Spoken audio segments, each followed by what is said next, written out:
Welcome back, video heads. Today we have a jealous, glowering, stabby treat for you as we're covering Fatal Attraction, and we're doing so with our first ever show guest. We have Israel Luna with us, who is a friend, director, important in this case, event community organizer, a musical artiste of this past year, and more. An international man of mystery. A man about town as well. Full disclaimer, also my boyfriend. Yeah, I don't want that to unduly, influence the quality of the commentary. But yeah. Anyway, my name's Tommy. I'm Kyle. And I'm Israel. Thanks for having me on the show, guys. well, thank you for being on the show. Israel, tell us what film are we talking about? We are talking about my favorite movie of all time, Fatal Attraction. Michael Douglas, Glenn Close, Anna Archer. Oh my God, I'm so excited. Tell me a little bit about it. What is your connection to this movie? When was the first time you saw it, and were you just set on fire by it then, or did you come to love it over time? Tell me about this. Great question. I was a teenager. I think I was about 14 or 15, and I had rented it at the local video store. And I remember I rented it, and my uncle and his, oh my gosh, I think during their separation, he was living with somebody else while he was separated with my aunt. And so I remember it was with them, and they said, oh, do you mind if we watch it? Because I wasn't able to watch it until, after school or something. I can't remember. But I remember specifically them watching it in the other room, and I just heard all this commotion and all of this drama happening. And I thought, oh, I have to wait till tonight because I have to do my homework or something. I can't remember. But I was dying to see it. And then I asked them, what was it good? And they said, oh, yeah, it's really good. And then I sat and watched it. And I was blown away with everything about it. And I thought, oh my God, this is an amazing film. And then while I had it, back in the day, I'm sure y'all are too young to know this, but when you would rent VHS copies, you would rent the VCR as well. And so if you rented it on Friday, you could keep it until Monday because the stores were closed all weekend. So you could keep it. And so I think I watched it 4 times that weekend. So that's my connection to it. It's such an old thing to have done. I remember I used to rewatch movies and reread books all the time because we didn't have just an endless fire hose of content coming at us, and so you could sort of really appreciate and think on, some of that. So that's very interesting. So were you saying these people were having marital trouble while watching Fatal Attraction, though? Is that what I'm to understand here? Because that is... Ooh, yeah. Yeah, I've never thought about that, but I guess so. That's interesting. The director or the writer, sometimes they talked about when I was looking stuff up, they were some people came up to me and were like, you saved my marriage because you scared the shit out of me of cheating. I would never cheat now because of this movie. Yeah. Oh, wow. Yeah. Okay. I mean, I guess you could watch Train Spotting and think, I'll never do drugs again. Yeah. Ooh. But another thing I think I liked about it as a kid was I was a huge horror fan, especially, with all the late 70s, early 80s horror coming out. It was the heyday of Friday the 13th, Nightmare on Elm Street, et cetera, Halloween. And this one was different because it almost stepped into the realm of horror for me. And I thought, oh, I love that because this is this adult film and it was horror-ish. Yeah, that's sure. I mean, there's so much to just love about this film, but it's adult horror, not in a pornographic sense, but it's horror that happens with no supernatural element of any kind, and it's just the horror of social complications and whatnot. It was horror as in it could really happen. Grown up horror. Yeah. And Exactly. your life could unravel based on one decision type stuff. If that decision kept coming back to, needle you and call your house at 3 a.m. in the morning. Yeah. All those things.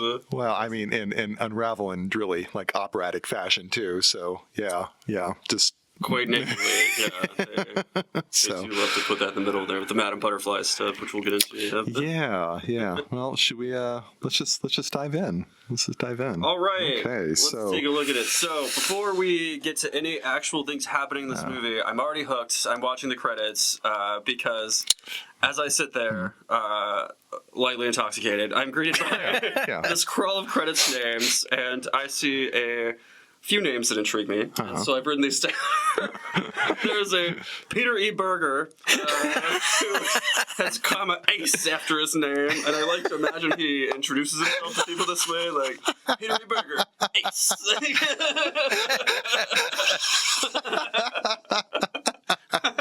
Ace apparently meaning American cinema editor, but Yeah. I would introduce myself as Ace. I was that, and my name was Peter Berger. Ooh, ooh, ooh. Kyle is red hot in the interpretation, like right out of the gate. Anyways, Wow. the next one, there was a Melbourne, which I found delightful. Come on. What are these names? That is pretty okay, awesome. okay, now I gotta look. Melbourne. And then there was, just in the mix of these credits, there was screenplay by James Dearden based on his original screenplay, which is an odd thing to see. But actually, come to find out, this movie was based on this dude, James Dearden. He wrote a short film, like an 80-minute like British film or something called like Diversion that was over there.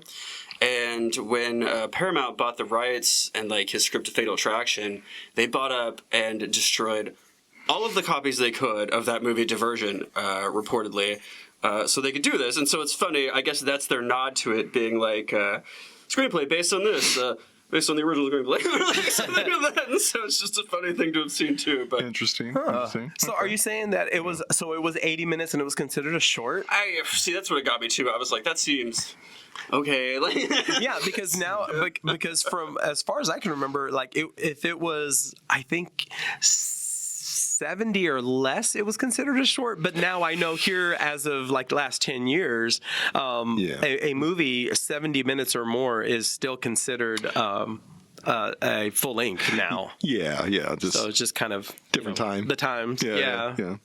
Absolutely. But yeah, found yeah, that attractive. well, I mean, I guess they had to get your theaters back then. They couldn't give you just a short one. But yeah, it was kind of like a dry run of Fatal Attraction, reportedly. And so it's just kind of pretty impossible to get your hands on that copies of that Diversion movie and I looked this up because I was like, is that true? That sounds ridiculous. So like a studio would go and like try to destroy copies of another movie, another studio's movie. But it is, apparently. Wow. So neat. Neat. All right. Oh, 50-minute. Okay, it was a 50-minute film made in 1980.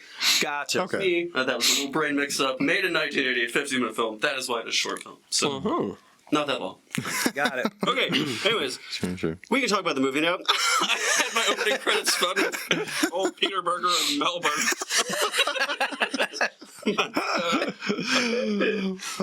Yeah. So I didn't. I didn't notice their names at all. Now that I think about it, but the opening scene. Makes movies for you. That's what I mean. But of other things you appreciate about the opening scene, it's a pretty evening, New York City, skyline. But there are water towers everywhere. Water towers, like the movie's already trolling you with the motif of water. There's water in the horizon. It's in the distance, but it's there. It's just without even really knowing what's going on. The film's already kind of like working you, just kind of setting up these metaphors. So yeah, Twilight, sunset, opening type situation we see. Yeah. And then we get to the opening scene of Family Life for the Gallaghers. And again, just this opening scene, like we have the water towers in the distance, and then we have this scene, and again, it's just rich in all the main ingredients of the film. Like they're all just in this scene. We have Danny, Michael Douglas. He's just kind of beset by family. Like family's just kind of whirling around him. Like you got a dog and a kid and a wife, they're all doing their thing, and he's just got his headphones on, trying to not be distracted and work. And like the phone rings and he walks to it and he trips. Like he's physically, like literally tripping in the midst of family. He's not sure on his feet. The phone is ringing. Like that's going to be a big element soon, right? So we got the phone going. You got to pick up. It's Hildy. That's a name that went out of fashion, isn't it? But also again another motif. He's trapped on the phone between two women, right? You have his wife in the background, and then some woman on the phone who's like captured his attention as he's stumbling through his family. It's just all the ingredients. They're just laying out all the ingredients. You don't know what the recipe is, but here are all the ingredients. It's just Everyone's wearing Yeah. white. I'll note. Yeah. We're talking motifs, so cleanliness. Everybody's nice and clean. Nobody's Yeah. stolen any. And also their child, Ellen. I mean, there's a lot to talk about with Ellen. And Ellen's very she's a tomboy, at least by her look, right? She seems like she has a very kind of tomboyish haircut. And as we're going to discover in this film, there's lots of panic about gender ambiguity or uncertainty. Yeah, the first time I saw this movie, I thought it was a little boy. And Yeah, Here, so did I. 5 minutes in, So, they call her Ellen. I finally know. I wrote things like the young boy's loving the slime situation on the TV. Yeah. oh yeah, Well, this person just gets blasted on the fucking slime. did either of you watch You Can't Do That on Television? Oh yeah. Oh, absolutely. Yeah. Okay, yeah. But yeah, no, and anytime I've seen anyone watch this, they all, and if I'm watching it with them, every single person asks me, "Oh, is that a girl or is that a boy?" Every single one of them. So I'm I wondering. was positive it was a boy. Yeah. Like, I apologize for misgendering children in this case or something. Yeah, it's just like it is such a striking haircut I've seen on so many boys, and so it's just mostly and a haircut similar to her father's. Like it's just a really Michael Douglas-y haircut. yeah, just to really further the gender ambiguity. This is their daughter Ellen, but who looks like a boy version of her father. Well, and they don't have her dressed as like a boy or a No. girl because she's just wearing like a large T-shirt, Yeah, maybe like from her mom or her Very dad. androgynous thing. Yeah. The whole movie. Yeah, yeah. Not as her little outfits pop up, but it's exactly. just interesting. Yeah, 'cause, Yeah, so for me, like the opening, Tommy, when you were talking about that, to me, I think what they were wanting to do, or the director, is they want to let you know what life was like before it got crazy. Like, it's just a regular family with nothing extra happening. This is where they live. It's a quiet, peaceful part of town. As you said, the sunset's going down. A lot of silhouettes through the movie, by the way, and this is one of them. Yeah. It's just the silhouette of the skyline. And then you go in, and it's just, family stuff. He's tripping over the kids' toys. He's getting ready to go somewhere. We don't know where yet. His wife's getting ready. And as Kyle, as you said, everyone's kind of clean, but well, the child's just watching the slime thing. yeah, but then she goes into the bathroom to put on her mom's makeup, and the mom's like, "Oh, I have to wash." Before this, I Yeah. noticed they are being all in white, like I said, and so everybody's clean, and they're just watching this, like, not like a one wave of slime, like 3 waves of slime just coat this child, like some sort of laundry-based Hunger Games version of the Capitol, something where they're like, yes, good, and then the white laundry at home while the Well, child's... but also it's safely on the other side of the screen. Yes. It's this mess that's right now safely away from the family. Right. Again, they're trolling you a bit. Yeah. It is... Yeah. Yes, that's interesting. They're going out somewhere, presumably to dinner. We're gathering as we're sort of gaining context from the scene because they're not really just like hitting it on the nail on the head type something. And so that's why he's getting up and he's like, "Are we gonna go?" type stuff. But Ellen's not going. She has to stay at home with Jane Krakowski, her babysitter. Yeah, exactly.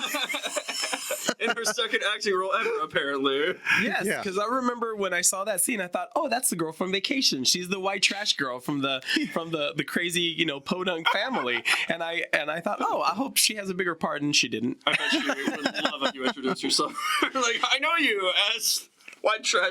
Oh my gosh, that was a great role. I remember her mixing the Kool-Aid with her hand. I mean, hello, or with her arm. Was that her, like Maloney girl or the whatever? Yes. Going on about? Yeah, she's the one that says, "Yeah, my daddy," like where she French kisses and says, "Yeah, my daddy says I'm the best at it." That was her. Wow. Well, shocking to see Jane pop up. But, they are being a bad influence on this child because, Michael Douglas at one point says, like, shit, and then Ellen's, like, skipping down the hall going, shit. Like, Yeah. which is funny. Yeah, it was the mom. It was the mom. Which, Yeah. I don't know if I'm wrong about this because I don't have it recorded until like an hour and a half into this movie that the mom's name is said and I only got it through a subtitle. I feel like like I don't know if that's a part of this movie. Maybe you guys' notes are different, but they just don't say her name for quite some time. I I don't know if that matters. I don't know if they don't place a lot of emphasis on her in that way, type something. But there's a lot of Alex, and I didn't hear a Beth for like ever in this movie. But his name, her name is Beth. If you hear her refer to us later, because I wrote down in my notes just like Good the mother, catch. the wife, the whatever. For Wow, you caught that in The Mummy too. Jeez, wow. Damn. Okay. Wow. Yeah. Jeez. Maybe they leave her unnamed, and it would make sense. And you know what's interesting about that is when you're writing a screenplay, they say in the exposition as you're writing, you say woman with dress, and then when they speak you put woman in dress, and you speak until someone says their name, and then you start referring them as their name for that reason, because they don't want to accidentally have a movie where you never say their name and you don't realize it. Yep. Good point. Interesting. Yeah. I bet it was purposeful. But yeah, I was curious about that because I was most of the way through and I was like, I was still writing down like the mother of the wife, and I was like, how is that possible? But she just was part of the focus for the story. Or I mean, like, again, like his family's kind of this background character, kind of like just more like an effect, like kind of like a weather phenomenon that's in his house, in a way. Could go away or something. Yeah. So let's see. We had opening scene, and then they're off to a Michael Douglas's work function. Yeah. Meet Glenn Close for the first time, sort of. It's a self-help book based on samurai philosophy, and they have sushi. Yeah, sushi chefs, and Later to come racial impressions about this book because it's the 80s, the Reagan era.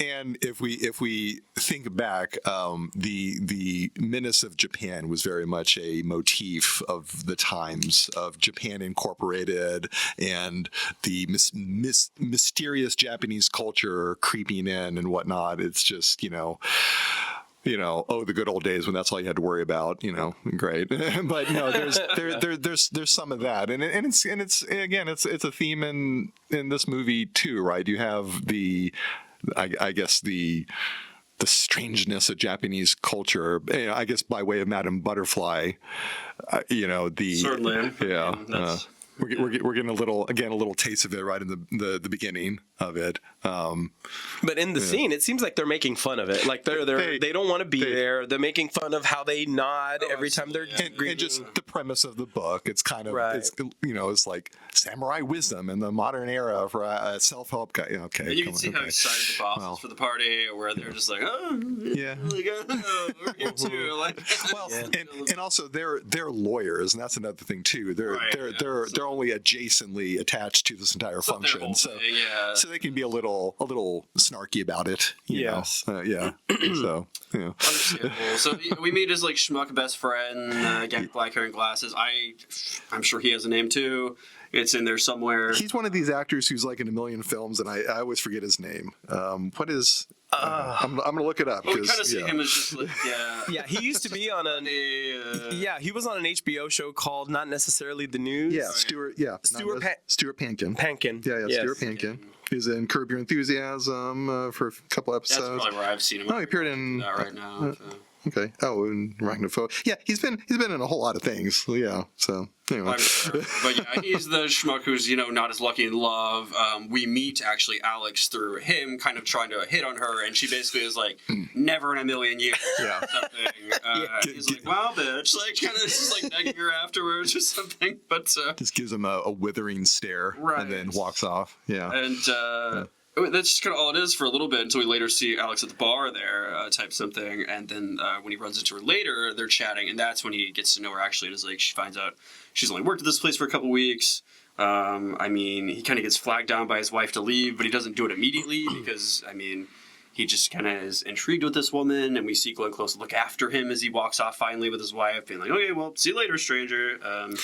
But she's also smoking indoors in the first. It's just another very 80s thing to have happened, just in the middle of this office building and bar or whatever's happening here. Yeah, so this meeting to me, I think, is really important to talk about because the the film is very careful on how they introduce her. So with the schmuck buddy hitting on her and she doesn't give him the time of day shows that she is not promiscuous like that. She does not just sleep with anybody. She's a lady. She will walk away like, oh, you're trying to hit on me. Oh, and it doesn't mean she wasn't necessarily attracted to him. It's just not her style. And then when he goes up to her on the bar, she's just there smiling, and she's not necessarily even being flirtatious. He just immediately apologizes and they have a laugh because he's like, sorry about my buddy, and she's like, it's okay, it happens all the time. And the moment she asks him, oh, is that your wife? Because she's like waving him to leave, he immediately says yes. He's not trying to hide anything, and she is, as you said, she's intrigued by him. But that's it. She didn't force him to stay. She didn't say don't leave. She was just kind of like, oh, that was sweet. He's kind of sexy, and then that was the end of story. Yeah. Again, like every scene in this film is so like rich with like meaning and like what it's like setting up and whatnot. And even this scene, it starts establishing that she will not be pursued. She is a pursuer. Someone she's looking after him. Like you said, after that, she's like, someone hitting on her. No, that's not her mode. Like, in some ways, she's divine masculine. Mm-hmm. She is a man in the sense of where she is positionally in like the sexual game. She's the hunter. And the reason they had that conversation is because they had just shared a kind of funny yet unpleasant experience. So that's what made them look at each other, and then they laugh and giggle and then start talking because of the crazy friend hitting on her, and she blew him off. So there was that, because I think if that hadn't happened, they probably wouldn't have even spoken. Yeah. You've got a natural in. I mean, that's just something you learn. Yeah. True. And also it's not that Danny Gallagher, Michael Douglas's character, was even pursuing her. No, neither such. one of them. I think he's just not that kind of character either. But she's intrigued because he is presenting himself at a bar. Like he is introducing himself in that context, private, separate, away from everything, secluded, right? And so that context, I think, is what really intrigues her, because like why is he presenting himself in this way? And I think that's the hook. That's what kind of like intrigues her. Is like, well, because like he's oddly available. Like, he must be mine. Well, because when I was watching, I remember I wanted to carefully watch, their reactions in that scene, because the moment the wife shows up, because at that moment she doesn't know if he's taken or not, and when she asks him, "Oh, is that your wife?" I thought, is he going to hesitate? Is he going to? And he didn't. He's grabbing his drink and he's like, "Yep," and he drinks it, and she says, "Oh, well, you better run along then." So there was no secret. He's not even trying to hide it. So it's not like he was out looking to. In that way, she has known throughout this stuff, or will know rather, as it goes. But so they get home. The couple leaves because the wife honestly was like, "Let's get the fuck out of this party," pretty much the whole time. She's like, "This is a stupid book thing. Why are we here?" But, she's even less attached to it than her husband is. So they get home and we see the best boy Quincy, a little dog needing to be walked. It's so cute. Tail wag they got out of him there. Another great moment. Like he's like finally alone with his wife, and he's they're finally going to have a private moment. But oops, the dog, womp womp, and then the child in the bed, and then comes back and the child's in the bed, womp womp. Just once again, family life. He's just beset. And the wife's he's like, "It's just for the festooned by family." And he's like, "How do now?"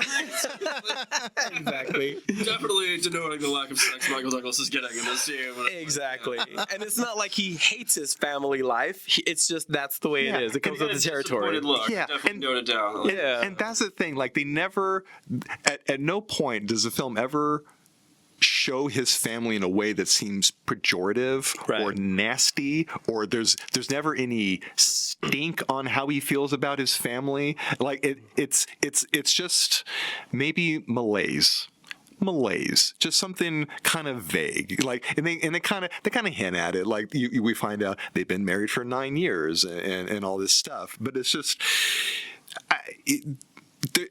there's some reason why keeps on ending up with Alex. There's some reason, and so it's just he's into a 9-year marriage. You find out that they're headed towards a suburb, and you can just kind of think, ooh boy, he's on a one-way track to just being just fucking married in the suburbs, just ensconced in family forever, and it's just. Got it. Yeah. Child, dog, wife. Like he's got the things. And so, Yeah. There's just I don't know. He stands on the precipice because we learn he's Yeah. moving into the suburbs essentially from the city, and so that's his moment as well. Here is that he meets an intriguing city woman who's a career girl that is not his wife, and is probably we'll figure this out. But if she's willing to have sex with him, would probably be an upgrade from the wife because we're to presume based there's a little dry spell or something here with the kid. Again, we have to guess that maybe there's some malaise. Again, it's not like his wife is not attractive. Or she's mean. She's a beautiful woman. She's charming. There's just nothing wrong, quote unquote, Yeah, it's just about married her life. or his family. Some strange, some literal. I mean, based gutter term, but literally, like sometimes you want something different, some strange shit. Well, I mean, he's still a man. It's somewhere in the midst of him being kind of goofy and kind of he's a non-practicing lawyer. He's kind of befuddled in his own family life, but he's a man still. It's still there.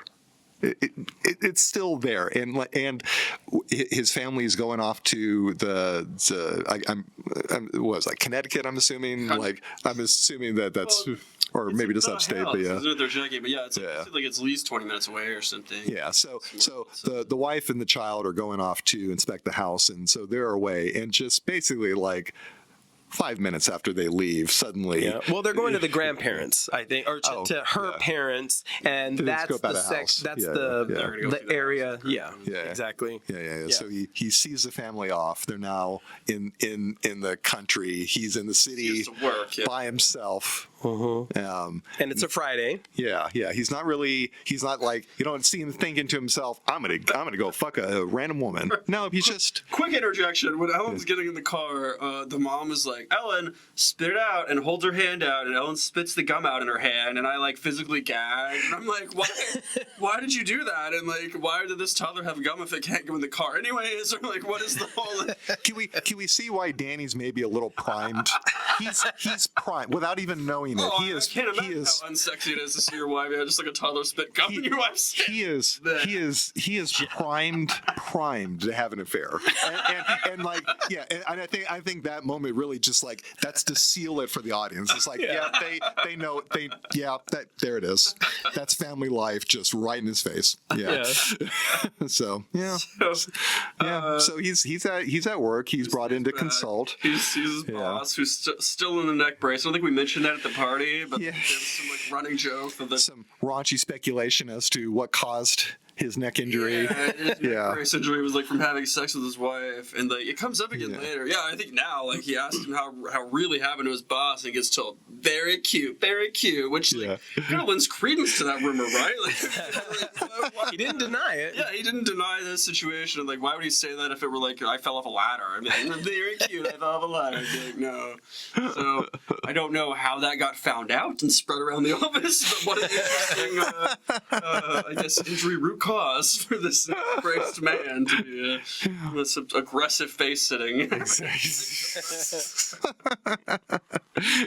So and then also lurid, the subject of the book they're talking about. It's about a woman who alleges an affair with a sitting congressman, right? So affairs are just in the air, like that. That energy is there for sure. Yeah, the vibe, is going. And where Alex pops back in. Like once again they're reintroduced. Like again, kind of unexpectedly to both of them. They didn't think they were going to see each other again. Yeah, and it's just like, oh hey, what do you know? Here we are once again. To Danny, it probably just seems like a coincidence, but as we're about to discover, Alex has a very poetic and narrative-based view of the world. her world is dramatic storytelling, and so we can perhaps, in thinking about it, we could see how this would be. She could see this as like fate, as something far more meaningful than just the coincidental, right? Like, oh wow, this is destiny. Oh my, the guy who was like noble and like almost knightly to be like, oh wow, he's here again. This means something, So That's an interesting thought from her perspective. Like Glenn Close did say she talked to like 3 psychiatrists before playing this person, like, and basically kind of developed what this character is with all the various attachment needs and something else. Like, for some reason, this kept coming up in interviews I was reading. They were like, I think the character was like, less as a child or something. They were telling her, and she's like, okay, I guess. And then went through, but there's certainly things going on here, and so there are attachments that may form quickly, or, I mean, there are reasons or things that, like, Dan here may take and not think much of. Yeah. Alex does, because there's this difference between NSA and not here. Literal no strings attached versus I have all the strings and I'm going to hook them into you with my knife. Yeah. So she shows up at this meeting, and there's, like you said, there's the planets kind of aligned in her head and possibly in his too. Like, oh, here's a familiar, fresh person that is attractive, and then of course he bites into that bagel, which gives her an excuse to be like, hey, wipe your nose. So there's another little shared moment, a little cream cheese smear moment. Yeah. Here. So all of these things a little too long in each other. Exactly. They all mean something. She's not easy. Yeah. Everything just happens to be, happening perfectly. Yeah. But she's looking for signs. Like Danny mentions the character of this book having an affair, and she like perks up. Like he said that just to her. Like that was like their special moment when he said that, which, ooh, okay. But she reads it like that. Again, she felt like maybe it was a sign that they're in the same room, and now she needs to look for signs. Oh my God, another one. He mentioned having an affair. Oh my God, Well, it did open a window to her mentality, because when they were talking about the congressman, they said, so you've interviewed this woman that they were accusing, did she? And she kind of stops and she kind of looks, out into the room, and she says, yes. She says she did, and they said, do you believe her? And she says, I do believe her. And she didn't say it with judgment. She said it with like, I could understand why she did it. Yeah. And it's like, oh, okay. She's not judging this woman at all. She's thinking, well, the woman was in love with him and they were in love with each other or something, but there was no judgment from her in a bad way. Yeah. Again, the vibe's just in the air for her, definitely. But also, again, Danny's just kind of primed without realizing it. He's primed in a way that he doesn't understand, but Alex maybe like over understands. It's again, between the two of them are two rational people. Next thing is almost pure romance, and what happens in the sense where they go downstairs and it's pouring, and they're like, coffee, but then it's still pouring, so it turns into dinner, and they're just sorry, I don't want to cut you off, but this is where Glenn Close runs in high heels in the rain in the scene, which I need to highlight because Queen, like, what the fuck was that? Like, she's like sprinting in high heels in the rain. Well, she's kind of masculine. She's sure on her feet in the way that Danny is not. The opening scene is him tripping. Yeah. And she's running in high heels in the rain, And again, with the planets aligning, she's there, he's there, but his umbrella goes inside out. And so now he's like, what am I going to do? So she goes over to save him because, help, and then we'll get a cab. Oh, no, the captain of love. Oh. Exactly. But also, the opening scene, we had water towers in the distance. Well, Alex is water. She is water. Well, yes. Well, that's our show, everyone. Thank you. Well, sure. Her symbol is disturbed water. Disturbed water in all its forms, whether it's because of heat or because of wind or because of her womb or blood. Disturbed water, and here Danny is in the midst of a storm, and here she is kind of to save him. Like he is in her element. And it's kind of the culmination of the scene before. He was kind of hapless. He had like a little dab of cream cheese on his nose and didn't realize it. And she caught that, and now here she is again saving him once again because he's not prepared. But before they go to coffee, they also try one more thing for him to leave, is trying to get a taxi, and the taxi just drives right by them, and they're like, "What are we gonna do? Hey, let's get coffee." So he's not an effective male. It's just, again, like she is the divine masculine, like, it just in terms of the way that she engages, her choice of verbiage, her response, just how she's always kind of one-upping Danny, like so we get to the scene where they're having a drink together, and Danny's talking about like his practice of law, and he mentioned something like really important. He does not practice law. He advises on law. He doesn't litigate. He doesn't actually bring cases to court. He is not an active lawyer. I guess he's a passive lawyer. And again, just to kind of pursue like a structure here in the film. Yes. And they're talking, and he's talking about how he specifically does not practice family law, which, boy, that's fucking true, isn't it? As we're going to discover, he doesn't practice family law worth a damn, like, at all. Because it's a funny story that he's giving to her about his mother. Asking how he weaseled out of helping his mother too. Just to get punchline. Just to get a sense of who he is. Like he is a lawyer through and through. He's throughout this film, he's trying to figure out just what are the implications. What did I commit to? What am I obligated to do now? What is our mutual understanding of this deal, of our contract as such? And here it is, like, just plain as day. But Alex, again, the constant one-upping of him is already beginning. They have this. Well, she's smoking at the table again. Yeah. She just is doing this. Like, you don't like that indoor I'm just smoking. saying, you talk about her being in her element. She's just like lit up and like leaning on the table, and she's asking him things like, "Are you discreet?" while saying she's discreet, and so like she's very much in control of the situation.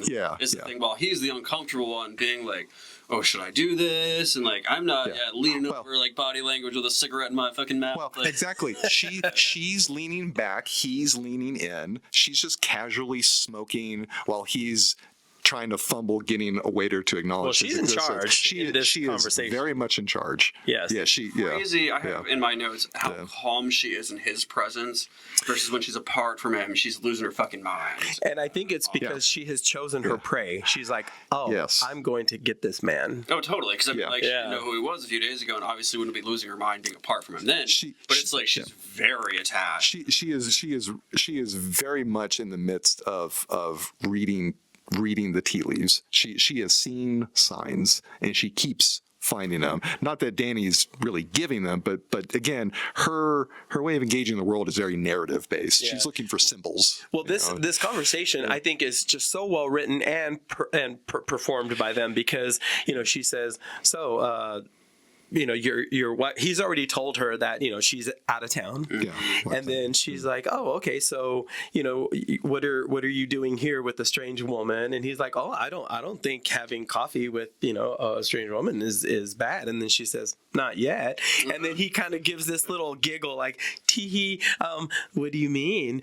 So he's kind of enjoying the flirtation. Not bad. No, she jokes, it's not against the law. Oh yeah, it's not against the law. She says not yet. Even more relevant. Yes. And then this leads to this really just awesome moment just in the film, based on just nothing more than subtle wordplay. She asks Danny, "Can you be discreet?" Or like asks like, "You're discreet?" He says, but she says, like, are you discreet? Well, discreet, that's two different words in modern English, right? You have discreet, right? You essentially have two different words. You have the first one, creet, which means careful. To be careful. And then you have the other one, CRETE, which means separate. And so she's asking him two different questions, but he says yes. In this regard, she bests him as a lawyer. Like he agrees. He basically is agreeing to a contract without understanding the terms. It's like even as a lawyer, she's better than him. Because he's thinking with the other head now. Well, he's definitely turned on, and this whole thing gets very breathy at the end. The scene ends with him, Michael Douglas being like, "I'll take the check." And this is a very important part in the entire movie and the controversy that happens that we can get to later, of course. But when she says, "Can you be discreet?" and he says, "Yes," and then she pauses and she looks right at him and says, "Me too." So they've kind of made an agreement there. Like, we both are going to be discreet, whatever she might mean. Yeah, the thing they've made an agreement, but about what? But what have they agreed to? They've potentially totally gone past each other, like basically saying yes to the same sounding word, but with totally different implications depending on how you're reading it. Like, there's no timeline in it because he may think I'm discreet for the weekend, where she's like, this is a discreet ongoing situation. Again, what are we talking about? Is he careful for the weekend or separate? And that's the thing. Those are totally different. Like, and the answer is neither. He's neither. He's not separate. He's still married, but he's also, he says maybe he's saying he'll be careful. Well, I guess he was definitely thinking that he would be careful, but also perhaps he didn't do that either. And so, like, he didn't even know what he was agreeing to, but he's perhaps about to fail on both, right? So in that regard, is he? Yeah. So we cut to them making out furiously, and Michael Douglas yanking down his tidy whities to show off his Michael Douglas. Just a dash of pubes as he picks Glenn Close up and puts her on the counter to fuck her eye. Oh, again, another time when you think that he's about to dominate her, but doesn't. He has this look on his face like, oh, yeah, I'm about to stick it in. Oh, I'm about to stick it in. And he does. And she's just like, she just kind of laughs. Like, it's delightful. And like, look on his face is just like, she was just going to like, yelp or scream or something, like it's the biggest cock she's ever had. Like, no, it's just delightful. Moving right along. Well, and also this movie, I don't know if it's like really the one that sealed the genre of erotic thriller. I think it was. But this is, he puts her up on the counter. There are dirty dishes and he's just letting her have it. And her arm comes behind her and because she's trying to keep balance and it turns on the sink. She grabs the water and just like puts it on their faces as they're making out. It was like a hot scene. We had never really seen stuff like that before. Tommy's water notes because this is a very watery scene. Like the storm, she's the one in charge. It's her element, and she has the power in her element. And so you have disturbed water again. You come in through the faucet, being spritzed on their faces, like, again, like she's just swallowing him up into her element. I can see that. I have a lot of question marks in my notes here. She then turns the sink on, starts dabbing water all over his face, then both of their faces, wets her nipple. Is this a thing? Like, there's just so long. I was like, I feel like I'm aware of most fetishes as an adult, but like, what is this water thing happening? Maybe they were trying to keep cool. I don't know. This is the non-sports part of water sports. It's like, heterosexuals, would you please write in and tell us? Yeah. Do you do this? Do you all have sex with sink water? Please let us know. And I remember I was questioning it too, but I thought they're just doing things. They're just like so into each other. Yeah. It's there, so let's use this water. Let's put it on ourselves. Question, and he's like, what the fuck are you doing to me? Like, yeah. And then he takes out her boobie, and then now he's like sucking on her boobies, and they're just into it. They're just nipple now. Yeah, it's kind of primal. Exactly. That's her, a good word. Like whipping out her exposed breast as they're just covered in water and passion. It's definitely a passionate moment, and especially up until this point, he's just kind of. Not like a sad sack family man, but again, the malaise, there's just that tinge of malaise, and now like he's just kind of like crazy passionate. Like, geez, where is this coming from? It's like, oh wow, yeah, it's like, wow, yeah, this is him still. This is the other side of him. But then the other cool thing that adds to it and adds a little emotion to it is once he pulls her off the sink and then they're stumbling over to the bed, he's struggling to take the rest of his pants off because he hadn't even had, and so they're giggling about it. Yeah, they're giggling about it and they're having fun. She still has her legs around his waist and he's struggling to do that. She's laughing, he's laughing, and then he's just like sort of stumbling over to the bed and then they laugh some more. So not only is it hot, passionate sex, but they're laughing and it's just becoming this experience that she's just loving. In my notes I have, then they go finish fucking on the bed away from various plumbing. He carried her there, possibly to escape non-consensual sink play.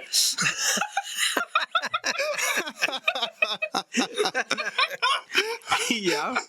It's just scary. He's like, let's just move away from this sink situation. The sink's really disturbing you. I'm picking up on. Water and sex do not mix. Kyle, is the sink in the room right now with us? I don't know. Sink or gum. Like water and soap. Or chewed gum. Sink or chewed gum. Sexual sink isn't real, Kyle. It can't hurt you. Have sex in the shower in of water, but she's just like rubbing on his face. She's like getting sink water like ad hoc, just like loose change sink water. She's just got her running through her fingers like Why don't you just rub a doorknob on his face? Why don't you? Great. Yeah. Well, all this fluoride, RFK can't protect us from in the 80s. Oh my God, it's madness. Oh my God.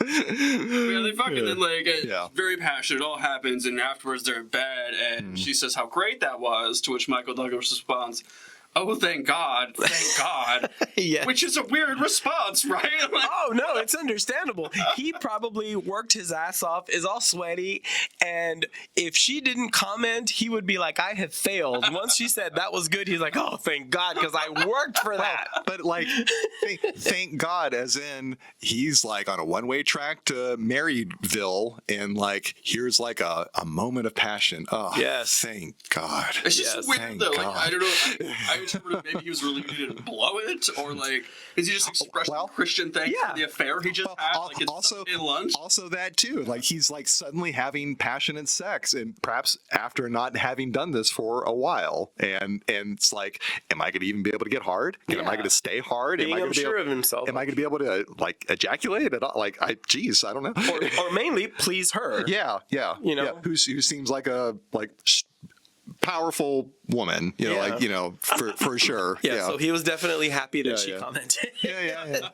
But and also, I love the way that they're framed in this moment. Glenn Close is right in the center of the frame, and Michael Douglas is pushed off to the edge. Like it again, she is dominating everything about the engagement. Just even the frame. She's dominating the frame itself. Very much so. She now has plans further for the night where he's like, "Oh, we're doing stuff again." Like, yes, we're doing stuff. And so in my next notes, I have salsa, salsa, salsa because they went salsa dancing, and then he's sucking her nipple in the elevator. It's like they're going out to a loud busy dance club. Oh, this is the horror element. Okay, this is the adult horror part. Because this is my horror film. I loved his little reaction because it was funny. Like, obviously, he's not doing this. He has a family, like, he goes back to and stuff. And so his wife's not going to be like, let's go out, like, dancing at night or whatever. And so it didn't even occur to him. Like, when she was like, are you, like, awake? Do you want to go do something? He's like, oh, like, I guess you could do stuff, like, at this time of night. Well, something that, again, that scene at the restaurant where the interesting double meaning of discreet comes up. Something else he says after that is that, well, whatever we're doing, you're going to be the one deciding.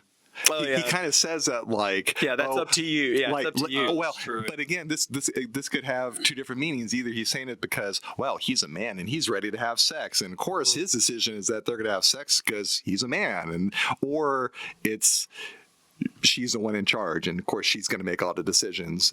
And in fact, that is what is Well, meant. she even responded to him, and she said, "I haven't made up my mind yet." Yeah, You yeah. know, she was still thinking about it, but Again, there's like just multiple moments just in that one scene where you have all these moments of double meaning. Yeah. Just where depending on how you read it, if no one's correcting you, you could just casually totally see only your side of it, and as such not understand what's happening, which is exactly what they both do in their own way. Like they both totally they're just they have their heads up their own asses, and they just don't see what's going on because they've just seen like their own narrative of it. yeah. Each other's asses. Yeah. And getting to the dancing thing that you said. Okay, so I know that when I meet someone, and this has happened before, when I meet someone and I'm crazy about them, if they want to go out, I don't want to go out. I don't want to go dancing, but because I'm trying to impress them, because it's fresh and new, you go and you dance your ass off till 3 or 4 in the morning,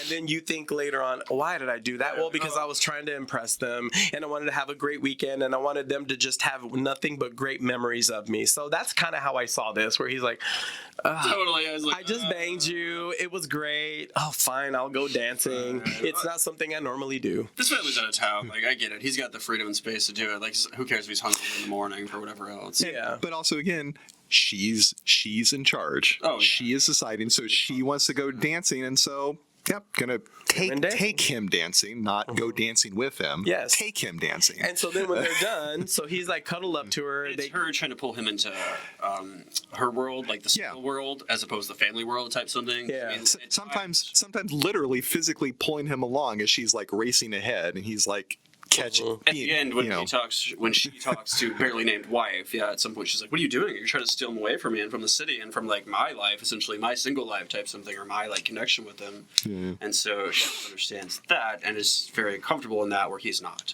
It is an uncomfortable decision for him, but he makes it because that puss is slamming apparently. So. Well, it's an unfamiliar decision. It's not uncomfortable. He's clearly having a great time, but it's unfamiliar. Sure. This is how he was back in the day. Yeah. Next thing you know, they're in the elevator and, sucking on her titty again. Well, it's because, she's coming back. They're still, she's been rejuvenated now after that great bang. Yeah. And I think he's kind of enjoying all this attention and this throwback to how he used to be. So she's like, have you ever done it in an elevator? And as you just said, Tommy, she pulls him in, closes the door, and now here they go. She's giving him head in the elevator. And now this, in the directing, this is, again, a very silhouette kind of shot. The elevator slowly going up. There's steam coming from the street or whatever. Lots of steam. Barron saw warehouse elevator. And also high contrast lighting. Oh yeah. It's either dark and shade and no light, or it's like very like high chroma color, very well lit. It's either or when you're with Alex. Yes, you can see the lights coming in to the elevator. It looks super sexy, and there's one shot from an aerial shot where as the elevator's coming up, they're just banging from one side to the other. And I don't mean like having sex. I just mean pulling and kissing and making out, like slamming against the sides, and it's like wow. Yeah, their lovemaking has been it's been passionate, but again very primal. Like in the elevator, the elements we saw the first time, they had passionate love. We're seeing him again, but they're just a bit more garish and tacky this time. Her whipping at her breast and him sucking at it this time much more like a child. Like it comes across very much more like he's suckling a breast as opposed to sucking on a titty this time. And then she hits the pause on the elevator. It's like blowjob time. Blowjob time. Which to me, when I first saw it, and even today, that sort of represents, hey, teenagers do this, college students do this. Yeah. Doing risky things, like somebody's walking by while they're getting a blowjob. So it's bringing back all of these, like the things he misses by being married. Again, this film, it's just full of these moments of ambiguity where something presents itself, but it has two very different ways that it could be validly interpreted. And in this moment, he's like a kid again, except that is he like a college kid or is he like a child. He's like having sex in public in an elevator, but he's also suckling a breast. And so who is he? And he even has this moment where he's just kind of looking off into the middle distance as he's getting his dick wildly sucked in the elevator, just kind of like a brief moment of like, where am I? What? What's happening here? Because he has had and settled down quickly with a family life and dog and this or that. And so, again, when we talk about Glenn Close or psychiatrists and talking about being molested type stuff as a child, like she has very free sexual behavior, be it with it public or be it very chaotic or like passionate lovemaking type stuff. She's doing all sorts of things during sex type something, but she's extremely sexual and comfortable with sex as a person type something, and even up to kink type things, whereas we get the feeling is a bit more restrained, and so this is more adventurous for him type something, and just a very unfamiliar, again, use that word, situation for him to be in, because he's not out in the city nightlife. Usually he's not doing this. He's not sucking titties out in New York. In an elevator. Well, not anymore. And in an elevator. Maybe not anymore. I mean, I get the feeling that this is like he's having his last hurrah before settling into married life. It's a midlife crisis coded. Exactly. Again, he's literally on the precipice of moving to the suburbs and like all the things, basically sealing the deal, like climbing into a casket of like suburban dad. Here's your dad bod. Here's your 2.8 children. Exactly. Right. Nobody's gonna have this with you in the future or something. Like he might feel like it's his last chance at something like this. Frankly. Well, as far as he's aware, his wife is coming back that morning. This was just that. It was just some wild one night stand that he'll perhaps remember the rest of his life. But that was it. It's time to go back. Time to turn him back into a pumpkin, So because they finish up, they were in the elevator, and then they walk back to the apartment, and there's a tiny little clue or a foreshadowing, which is they walk up to her front door, and she takes the key from the top of the whatever it is and opens it, so we know now, hey, okay, that's where she keeps her extra key. And then they go in, and I guess they have sex again. Well, the next thing was them walk out in the morning, so we at least insinuate he certainly stayed over, but they probably fucked again. The implication is that they're having round 5 or 6 at this point and stays the night, and then he got so much sink water on his face at this point. We can see what was behind that closed door. And he is doing the slut walk of shame back home. Yes. Again, the gender roles are reversed. He's moist from all the fire sex they've been having. Oh yeah, he hasn't showered. I didn't see him shower at all. No. Oh yeah, because he showers later. She would like that, wouldn't she? Yeah. So he slut walks back home. Walk of shame. We find out because he gets home. First of all, he hits the dog with the door. Poor dog was waiting. Like he didn't come back, and no one came back. No one was there. And like, someone needs to feed me. Yeah, exactly. Poor dog. Asks if Quincy is okay, and then goes about his day listening to answering machine messages and showering before taking care of the dog still. Like, he literally could walk the dog now or feed it, but like, no. No, he's tired. And in the shower, we get more Michael Douglas. I should point out again. Well, again, he's more gender reversal. It's his exposed body. It's his vulnerable body, and you get a little glimpse of it. He's the woman in this. Not to be too heavy-handed about this. But he was also the stud back then, so we wanted to see his butt too. Well, he was a stud, but he always played these roles where he was a man in over his head in the face of a powerful woman. Yeah, that is true. He played that character very well. He played that very well. Over and over again. So, Yes, dog not okay. He needs a shit, Michael. Like, yes. Take the dog out. You're gone all night. Like, your affair is already hurting those you love. Dear Quincy.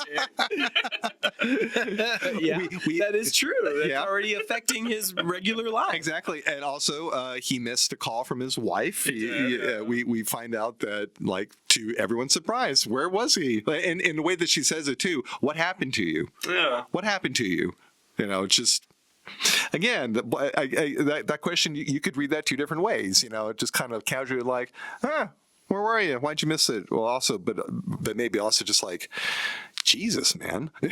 Well, no, What I the think, hell happened to you? Well, I think the writing is very clever here because she's asking that just like in a general way, but that line with his guilty conscience, he's like, "Oh crap, it's more biting," and she didn't mean it that way. She just says it like, "Huh, what happened to you?" Yeah. And he's like, "Ah." He keeps the way the film is shot and the way it's written, and like you meet Michael Douglas's character at the beginning, and he is arguably the main character. But again, just all these moments where, because of the wordplay and the double meanings, the idea that there is any kind of objective perspective on this is just constantly getting challenged. Because her question, just on paper, I don't know, it means whatever, but to him, it's like, oh fuck. Like, yeah, and again, like we're just kind of like Alex reading signs that may or may not be there. There's maybe just no objective reality. And I don't know if we've ever been there. I know I have. I mean, I'm sure you guys have. Like the moment you just say like one tiny little lie, like, "Oh, I went to see so and so," and then now they have follow-up questions. So, now I need to lie about all these things, but sort of not really. Yeah. So when she says, "Oh, well, where were you?" and he's like, "Oh, I went and saw his friend, whatever his friend's name is." Yeah. "Oh, how is he?" He's like, "Oh crap." He's like he always is. He's like he is. He's that guy. Yeah. Same old that guy. Yeah, because you're thinking, what's he gonna say? See, it's already begun. This. And we find out in this conversation with his wife on the phone that he not only hates dogs, but he hates rabbits too. And the joy of children, because he doesn't want his daughter to get the rabbit she's asking for. Yeah, she wants a I don't rabbit. care about Quincy. Fuck that dog, and that doesn't want to rabbit either. But he more importantly finds out that his wife and daughter are staying another day up there. Uh-oh. What could that mean for Michael's Dan's penis? Well, I think at that moment he's not really thinking anything with Alex. He's just thinking, "Oh, okay, good, all right. Well, stay another day." Yeah. I honestly, my feeling is that he was about to move on. He's gonna work, and he's gonna catch someone work and just kind of mill about the apartment and all that. But then Alex calls him at his apartment.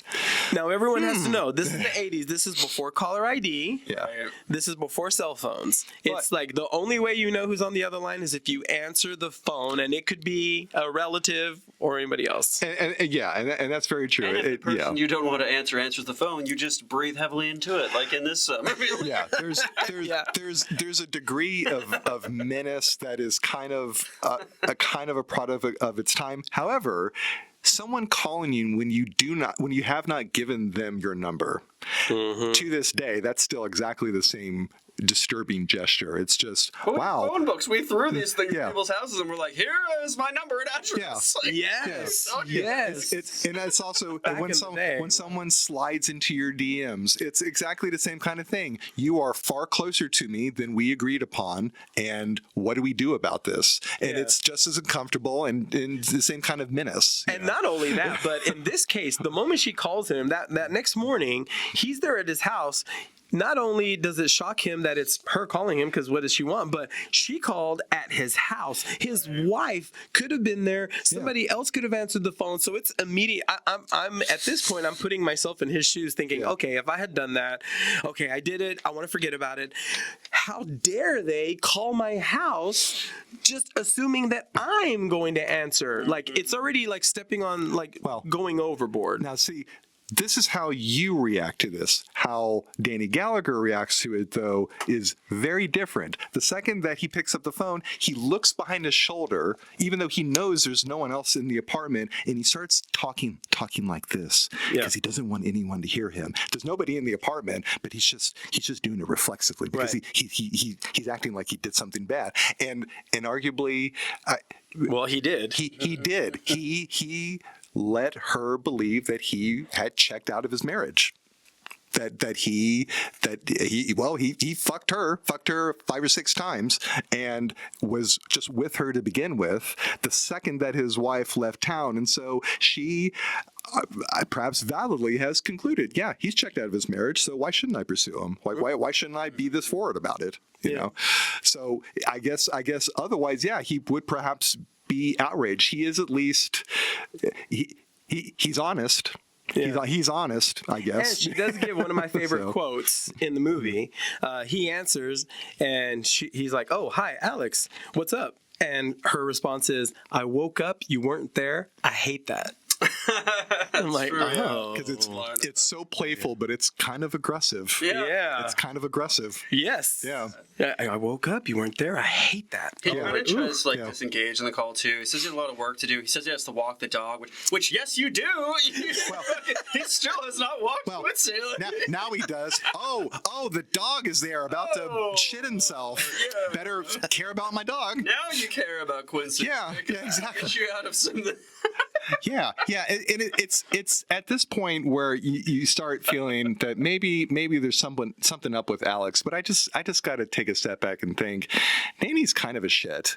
He's kind of a shit. He's kind of a shit, and I don't know. The first time I watched the film, and I think anyone could be forgiven for thinking, "Oh yeah, Alex is nuttier than squirrel shit. Like she's totally crazy, clearly crazy, and that's the end of it. Case closed." But watching it a second time, I'm just kind of wondering.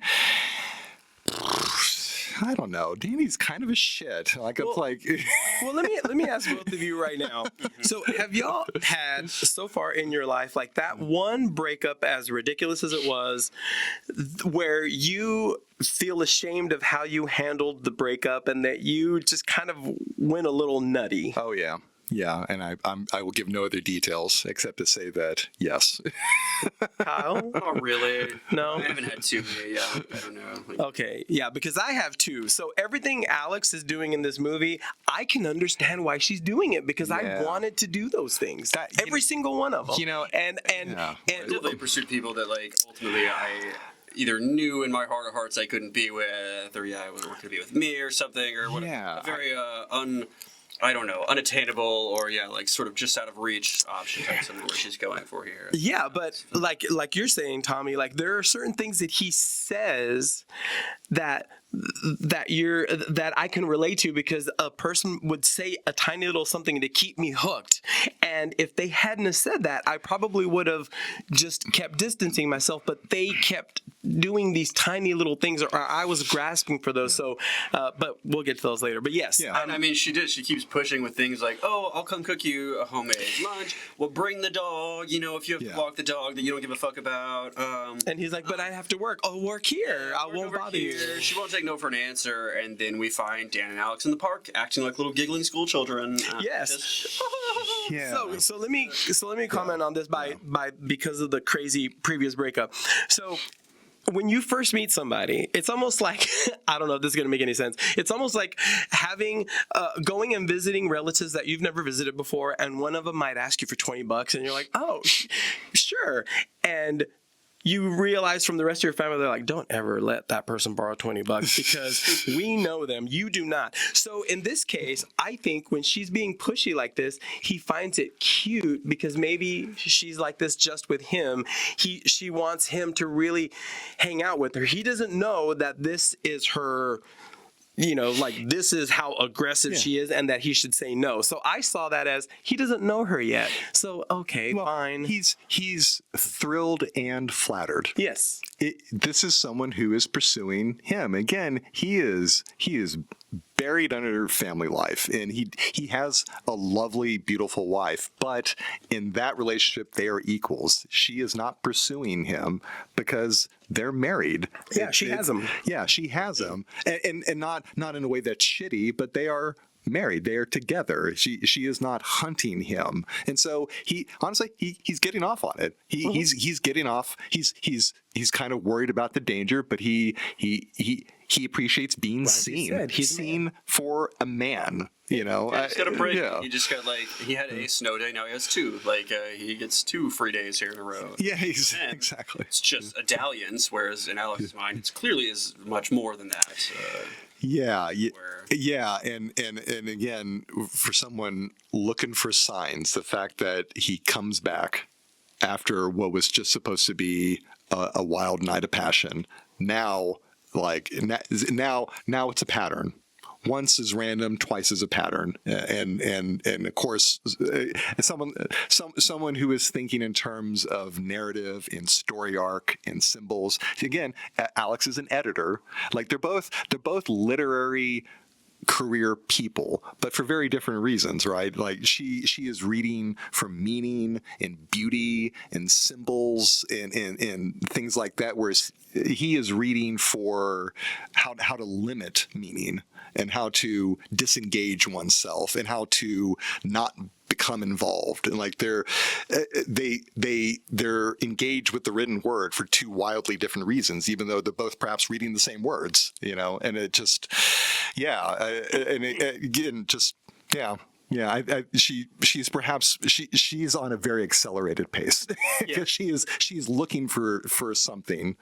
She's hunting for something, so the second she gets any kind of whiff of it, she's going to go at it full speed, no matter, and again, maybe it's a false clue, maybe it's a false positive, but at the same time, Danny is flattered by the attention. Like he keeps protesting. Oh my God! But he's sending mixed signals. He's like, at the park, he's loving it. Yeah. This is the most. If you saw these people at the park, you'd be so fucking annoyed by them. yeah, Like they're just like Because they're running together.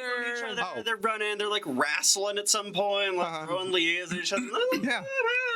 Yes, playing ball with the dog, but with themselves too. Oh. Take the ball away from me. Yeah, a little release from normal and romance in the way Dan's presumably not getting it home. Because why would you be wrestling in the park and you're like, set in your ways marriage type something where the wife's just like, no sex tonight. But this is very passionate. Yeah. Well, it's not passion. It's romantic. It was passionate the day before, and now it's. What is this? What are they doing? It would. It's blurring, I suppose. This is something that, again, from an objective standpoint, is romance, and Alex is clearly. And I think he's seeing it as well. She knows I'm married, so she knows I'm going to get back to my life, and I don't think she sees it that way. She sees it as, oh, I've rescued you. Yeah. Well, again, lawyer versus editor.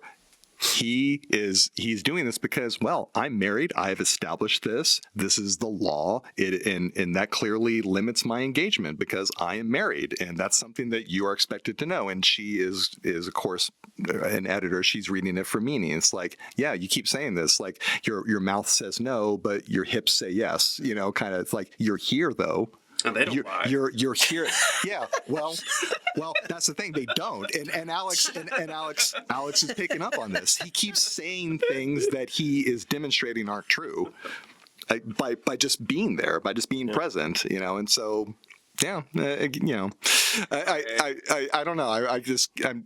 Am I trying to redeem Alex Forrest? I don't know. Like, is there a redemption narrative here? We talk about this at the end because there's a lot to be said about the director and certain things, but like they talk about her, the writer and the director, in ways that, like, especially the writer, I would say, where she's like, I don't see her as an evil character at all. Like, it is when you talk about points of view, it's just something else where they just don't quite see eye to eye type something. But it's also like, he's just.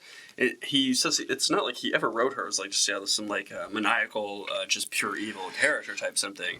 She has wants, she has love and needs and stuff, and that's and again, we'll touch on this at the end of the director. He has at least 7 films that are very much this, like they're affair based and like edgy, like romance something. And I don't know if you know like his whole film history or pattern thing, but it's interesting that when I was like, this one person directed like all these movies, and so we'll get there. Sure. There's a moment in the park that's really interesting. Danny's running away like he's going to catch whatever they're throwing between each other, like a frisbee. Yeah, ball. It was a ball for the dog. But he plays like he's having a heart attack, and he falls down flat on his back, and then just kind of lies there still.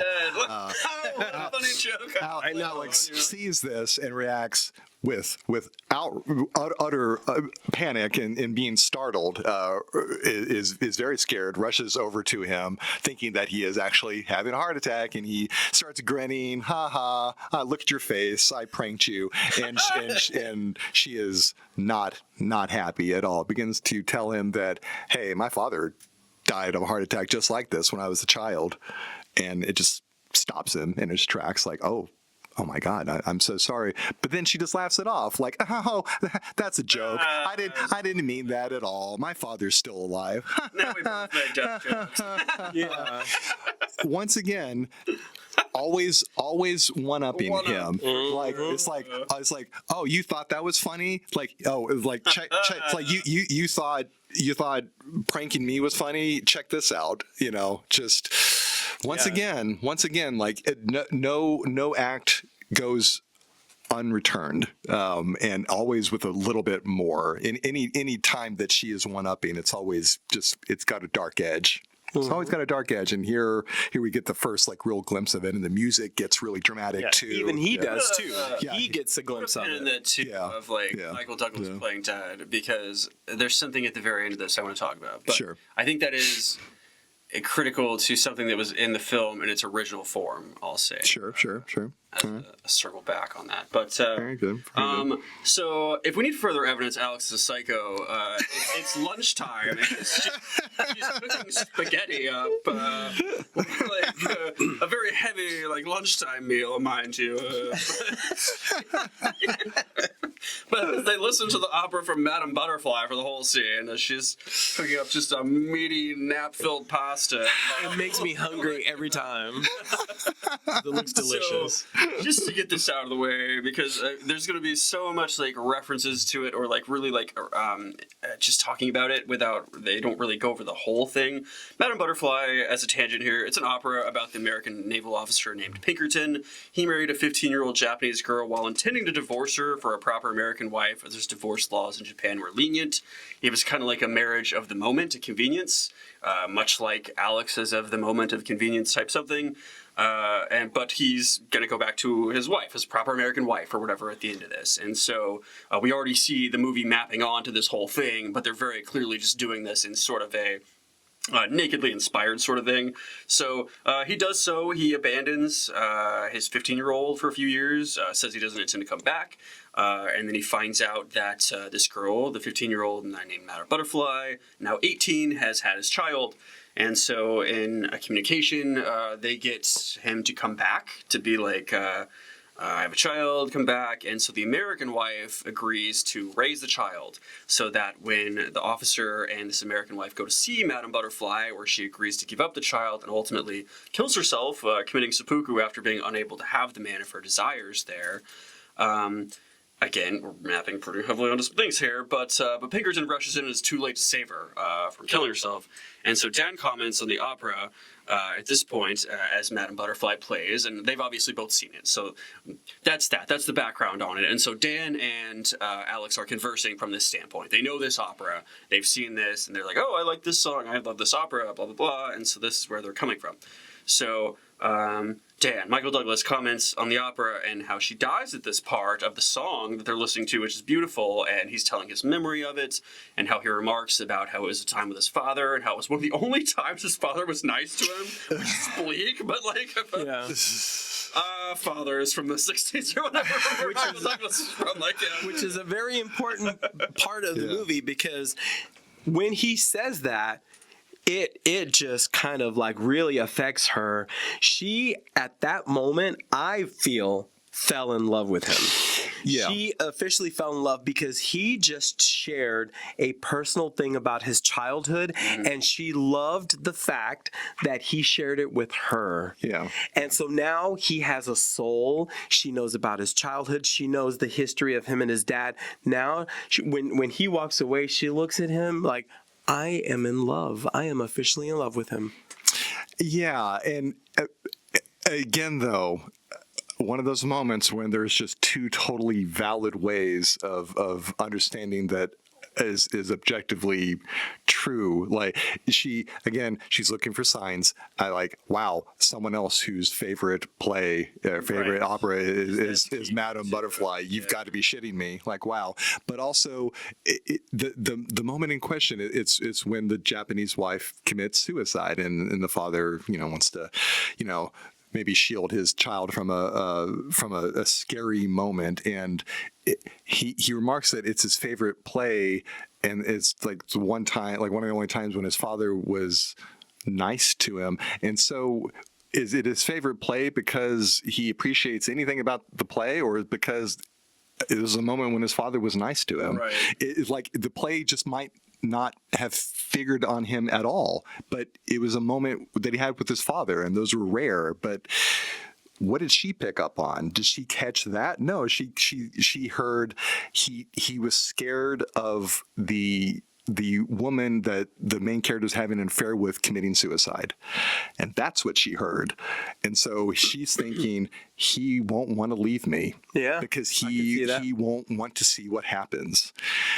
Ooh, like these are two totally different ways of reading this. It's like, But yeah. that could have also made her fall in love. Yeah, because exactly. Of that too. But it's also why it was far more meaningful for her than him, Yeah. or very meaningful for him, but not in the way that it was for her. And so Well, it's for just, him, it was this Yeah. realization or this memory that he remembered, because he walks away and he's not even looking at her. He's thinking, oh, and he says it to himself. She Yeah. just heard it, but to her, it was like, oh my God, he just shared this wonderful thing. But again, or did he? Was he just saying it to himself? Was he just lost in Yeah, his I own think he was saying recollection it to of himself. It's largely just a talking in that sense. Like, Yeah. she's living his life, but it's interesting because when we talk about how fast Alex's feelings happen in the love, think about how fast this is like a very condensed relationship. They've been on almost 3 dates at this point, if not 4. They've been on coffee, and there's gonna be coffee. It turned into dinner. Then they went out salsa dancing. They went out to the park. Now they're having pasta and stuff. And in between, they're fucking each other's brains out. And so it's just like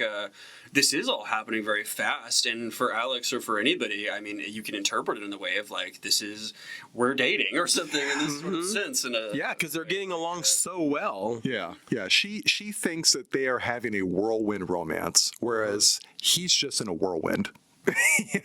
He's just and that's the difference. Like, it's just he can just be swept up by a powerful woman. Whether or not he is attaching any meaning to it is another question entirely. Right. And yeah. Well, and that comes up in that same lunch. Yes, well, she comments she only meets interesting men that are married, and asks Dan what he's doing here if he's happily married. Is that what you're talking about, or something else? Yeah, because of what you just said. They're both coming at it in different ways, and then it comes up at lunch because she's about to ask him those zingers, and he's like, "Oh crap, I didn't expect this at all." They're frequently both at the same location, but they're almost never at the same place. Yeah. And that's the kind of like semantic like quibbling way of like differentiating it. Like they mentally they're never together. Like they're never in the same headspace ever. But even though physically they're in the same room a lot of times. And after she what I say, when she fell in love, when he mentioned about the dad, now they're sitting down eating, and her personality is shifting. She's getting sad now because she knows that this is about to end, and she doesn't want it to because she's fallen in love. And the reality is setting in, and you can see it in her face. You can see it the way she's talking about stuff, and where she's just kind of being lazy with her silverware and the lunch. She's having to ask these questions now, doesn't want to, and yeah, so anyway. She's at a Sunday and feels Monday looming. Yes. Yeah. She's like, Yeah.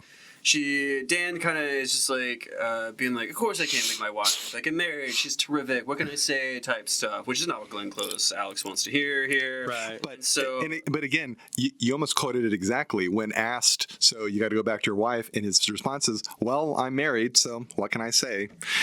Again, he doesn't say anything with that. He doesn't say I'm checked out of my marriage or I'm committed to it. He doesn't indicate anything. Right. Like what because these are direct quotes. What can you say? You can say we cannot do this anymore. You cannot be in my life. Please don't bother me. Please do not call me at my apartment. You could say he could have said all those. Right after, he could say, let's not fuck or do this again, but fuck right after. Yeah. So, Well, because she hasn't done anything insane yet. True. She's just had made him a nice lunch, and he is being the man. He knows they're they're gonna bang afterwards because it's Saturday. Yeah. So I know you know, what making me spaghetti on your part. yeah. So she because I think from what I understand, unless you have it written down, like the conversation she has, so then what are you doing here? He's like, wow, you know how to ask him. She says, no, I'm serious. What are you doing here? If all that is so good, what are you doing here? I want to see you again. And he's like, well, that's not possible. And she's like, okay, something like that. Well, he says, oh, it's probably not a good idea. Yeah, it's not. Not that it's impossible. And then she just says, it's just my luck. And she drinks her wine, and then he continues eating. And then I think that... And she really has not reacted in a, explosive way or anything real, negative towards him yet. Like, I think we, as the viewer, clearly see where she's kind of souring a bit on this. Or, I mean, again, she's got a looming case of what's to come here. But when they fuck again, where we again see Michael Douglas's ass, the Michael Douglas ass, and a lot of her boobs. just keep those tally marks. Yeah. Puts his pants on. Yeah, that's where we see it this time. We get some Glenn Close boob again. She was very in the interviews I've seen. She was like, I don't feel it's exploitative. I think it was part of the movie type something. She was very proud of her titties. So don't feel bad about Glenn Close's boobs being out. She was fine with it. But I never thought it was lurid at all. Not at all. Adult sexuality. Well, I guess in the age of the Harvey Weinstein scandals and stuff. Oh, well. If we need a direct quote from the actress like we do, Glenn Close is like, these are fine, my titties are great. Really, don't worry about this. Yeah. So, enjoy these titties worry free. Well, and this is where it comes out to the directing and how they directed it. They wanted it to be very, very real. They've just had sex and they're about to have an argument. So they're not going to be watching how they look. They're mad. It's shifting, and it was very real. Yeah. So. Her hair is pretty real in this movie too. It's pretty wild. She talked about how she was like, how would I do my hair for this movie? And then she just literally talked about how it's gonna be wild. And so it gets pretty crazy and just out there and not really done necessarily. And just at times it's just a note too, because I feel like from here out it starts to devolve in the hairstyle too, as well as her mental states and these things happening, grabbing at knives, all sorts of things. Just something to keep an eye on. But Dan's like, well, fun fuck, I gotta go deal with stuff at home. Which, I like how you summarized it.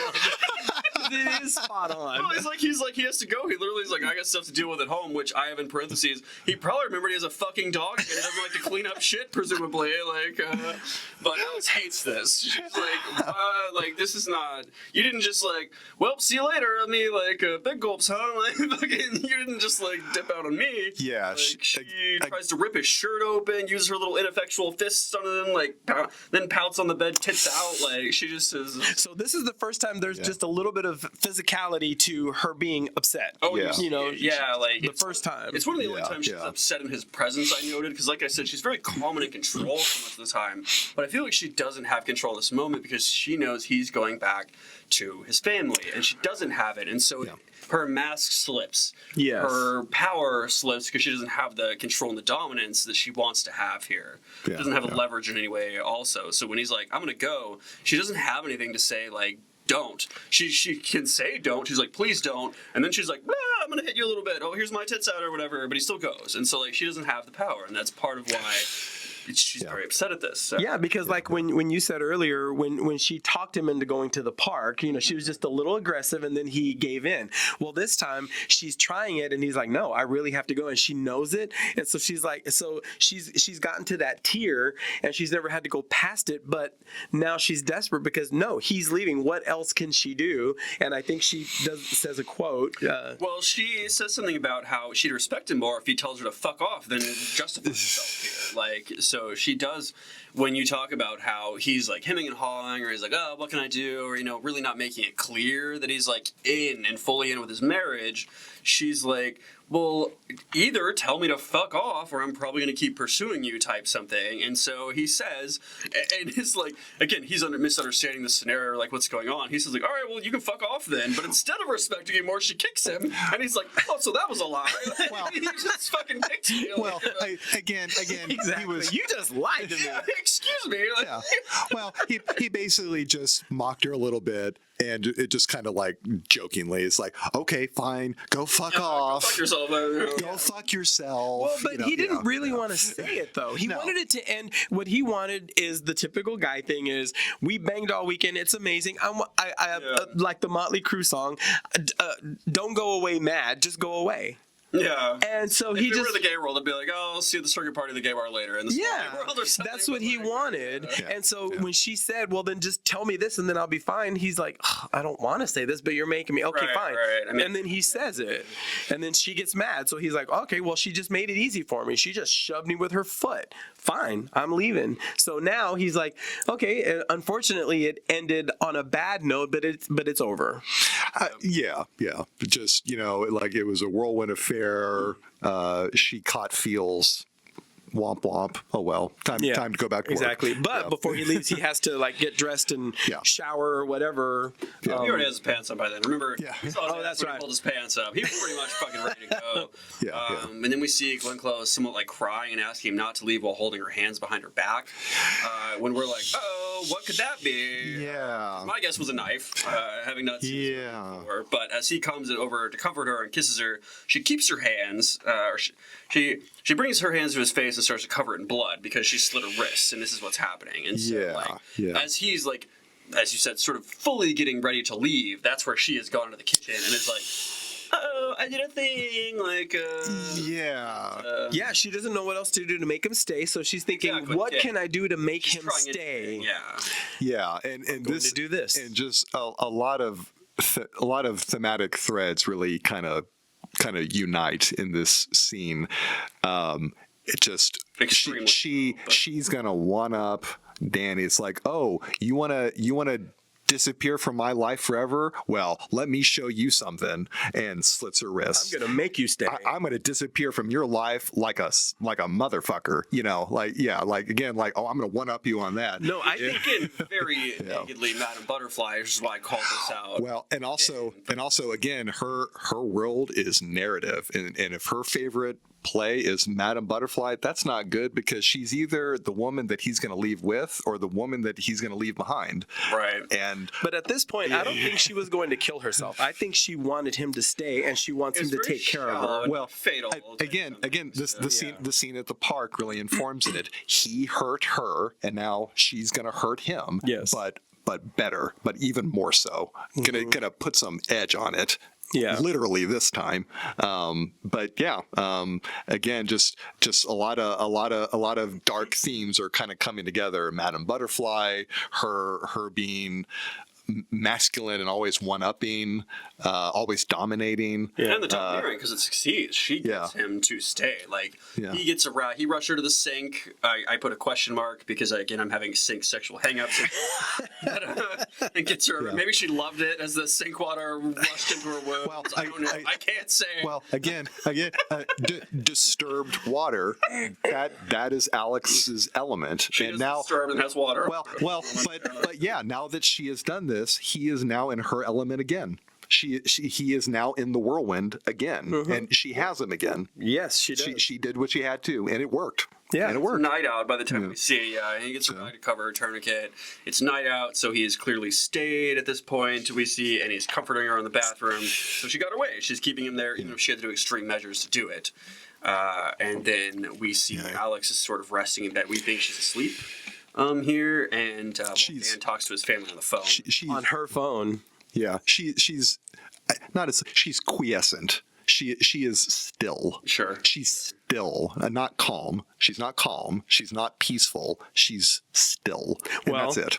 Well, the way I saw it was, she got him to stay. She won. Mm-hmm. But now, how can she go back to sane in his mind? What can I do? Because I've gone so extreme, I've gone so psycho, but he stayed. Now I need to think of the next plan to make him back to see me as normal again. So that's what she's thinking. Is how I saw it. Possible, because she's just sitting there in bed, not doing much, and I think he doesn't see her eyes, so that's why he assumes she's asleep in this sense. Yeah. But also just kind of has psychologically it just decompressed extremely. She went way the hell into extreme territory, and now she's going way the hell in the other direction. It's just, because that whole conversation after he gets off the phone with his wife before he leaves, everything she says is what the perfect person would say in response to everything. Like, hey, are you going to take care of yourself? Yes, I'm going to take care of myself. Are you going to be okay? Yes, I'm going to be fine. Thank you. I'll see. Like everything is just sweet and nice because she's trying to kiss up again. Like I need him. Backtrack that a little bit. Yeah. I need to backtrack because my cards too much here. Exactly. I don't know if she's trying to kiss up. I really think that, again, they're just seeing this in totally different ways. I think that she has seen that she's taught him a lesson, and now he understands. Not that she's trying to kiss up, but now he understands. I think it's a different dynamic, because I don't think for her to kiss up would be that she feels sorry for what she did. She doesn't. She doesn't think that it's wrong what she did. It makes total sense to her. Well, I guess I didn't mean kiss up. I meant she needs to fix this. She needs to be the sweetest person. Sort of image remediation, but it's interesting here what it shows the scene, because I don't know if you've seen How I Met Your Mother, but there's a cute little example in the show. Maybe I'm misplacing this. But it talks about how in a relationship you can be the ham or the eggs, and how the chicken is participating in the breakfast. It's made the eggs, but the pig is committed to it, the breakfast. He's the ham. He's in there. Like, that's part of his body. And so, like, Alex is shown she is the ham and the breakfast. She is committed, whereas Dan is like, I'm participating in this. Like, I'll lend some egg this to the breakfast, but she is like, no, like, we are committed. And he's like, no, like, this is just a thing. Like, we're just doing this. In kind of a really dark, perverse way, he has taken her virginity. She is bleeding for her losing her innocence. There's lots of rich symbolism going on with it. But in the end, I think in his mind, he's thinking, we both said that we're discreet. So we both have agreed that this is just going to be a thing, and then we go back to our lives. Right. So that's what he's thinking, and that's why he's not as... He's probably clinging to that like a thread in his mind. Yes. But discreet has two very different meanings, and again, it's not clear. It's not clear. Yes, I know, but I think it's not clear. It's not. I don't think he understands what he agreed to, and it's clear because clearly he's getting much. This is becoming much more than he ever could have expected. He clearly. He didn't know what he was getting himself into, and I think that's no strings attached. Just like I'm getting up, so whatever. You really want? But what does no strings attached mean? Does it mean literal strings? No wrestling and flirting afterwards. Yeah. No parachute ripcords attached. Is that what you're talking about? Yeah. No. Oh, okay, so we're just in the middle of this episode. We had a lot to say with this episode, and it went a little long. The total runtime was going to be 4 hours and 43 minutes and change.